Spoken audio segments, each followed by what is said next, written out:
Welcome to the video. Oh, hi, Mark.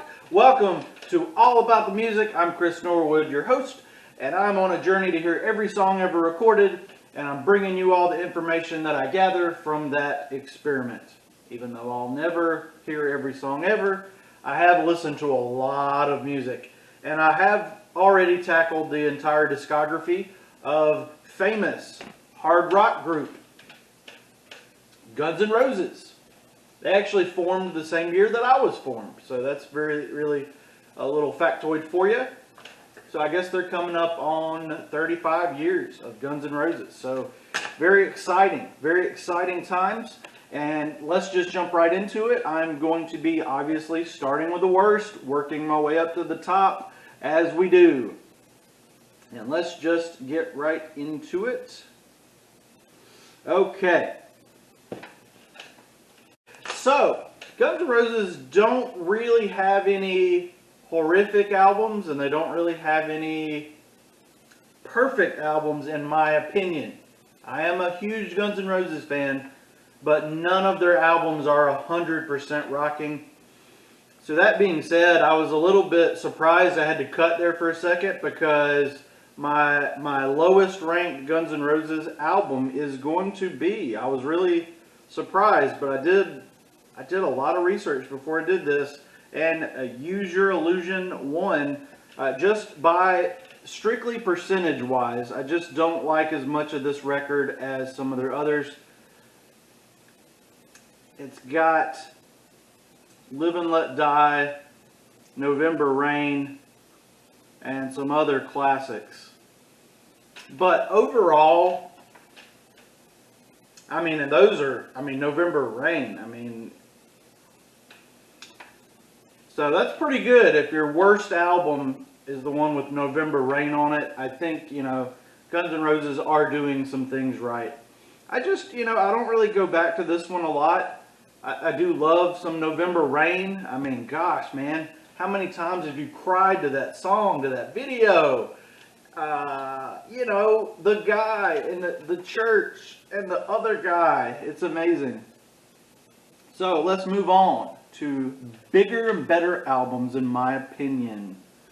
Coming in next is going to be, Guns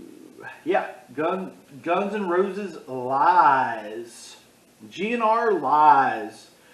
This one was very controversial, but absolutely loved it. Mama Ken, I've always been a huge fan of Mama Ken. I heard some covers, actually a Kid Rock cover, strangely enough, and it's a classic tune.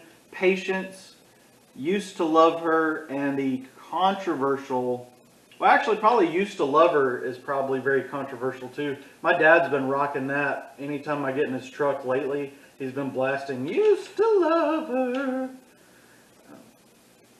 One in a Million, is very controversial. I don't know what to say about One in a Million. It's fun to listen to. So this album's got, so this album's got a lot of really great stuff for an 8-track album. Coming in next is going to be the long-awaited Chinese Democracy. And this one, it was a disappointment for sure. We didn't really know what was coming after so many years of, 15 years between records, and title track's not great. Shackler's Revenge is a pretty decent pop rock song. Better is one of my favorite tracks. Street of Dreams was another single. If the World is a highlight for me as well. And everything else just kind of has like really awkward song titles and really awkward structuring.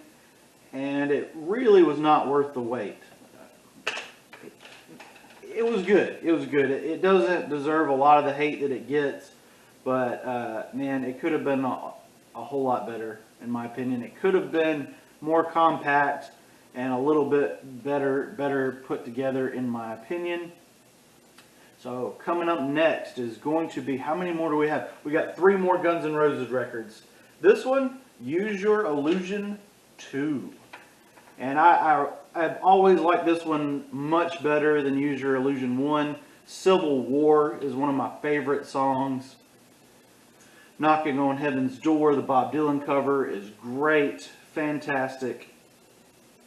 And Estranged, You Could Be Mine, and Don't Cry.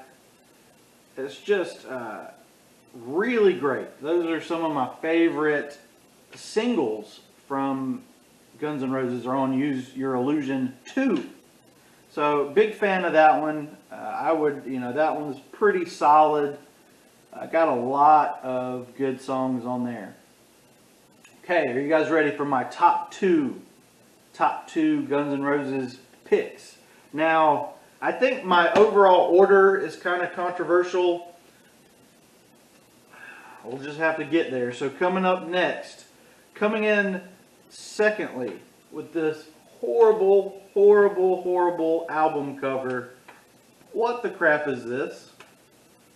I mean, spaghetti is one of my favorite things. But the cover art of the Spaghetti Incident is one of my least favorite things.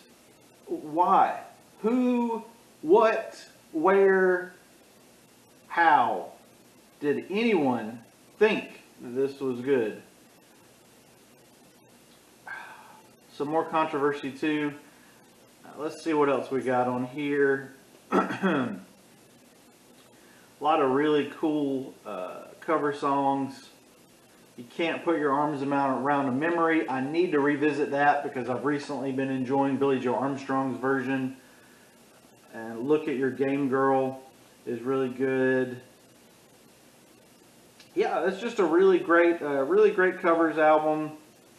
And yeah, the Look at Your Game Girl was another controversial track. And again, that was one that I was drawn to as a teenager.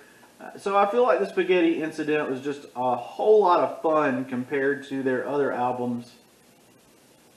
Are you guys ready for the greatest Guns N' Roses album of all time? And I think, looking at my list, I usually have unusual top picks. But for Guns N' Roses, it was just hands down. I couldn't pick any. The Spaghetti Incident, it wasn't even close. Appetite for Destruction. Again, I feel like my overall list is different than most people's. So I had, starting from the worst, I had Use Your Illusion, Guns N' Roses Lies, Chinese Democracy, Use Your Illusion 2, Spaghetti Incident, and Appetite for Destruction. This album came out 2 years after I was born, in '87. Starts off with Welcome to the Jungle.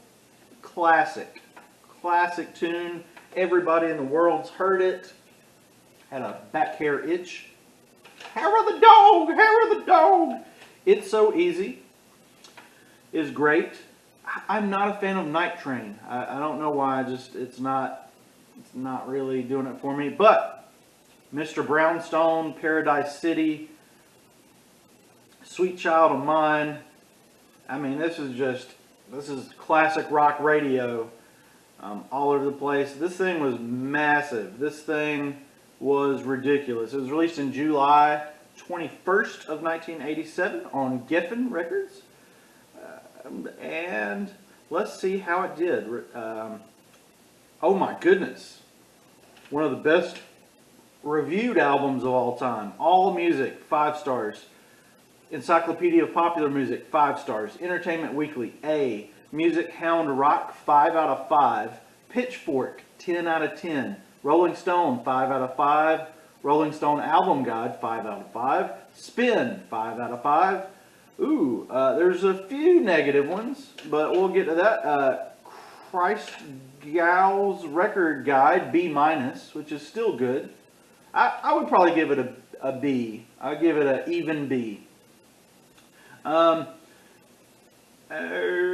Sputnik Music gave it a 2 out of 5, which is not passing, maybe borderline passing, like maybe you made a 59, I don't know, but 2 out of 5.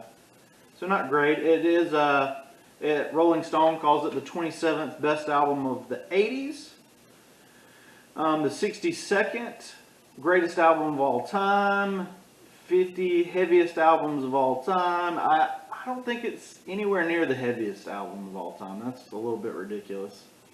Greatest albums of 85 to 2005. Greatest guitar album of all time. Best album of the 80s. Classic album Hall of Fame. So, yeah, I mean, we all grew up with it. And I'm excited about new Guns N' Roses. I'm always excited about new music coming out. And, you know, maybe it's, we've had 12 years since Chinese democracy. So maybe they're, you know, maybe in the next 15 years or so we'll get a new Guns N' Roses record.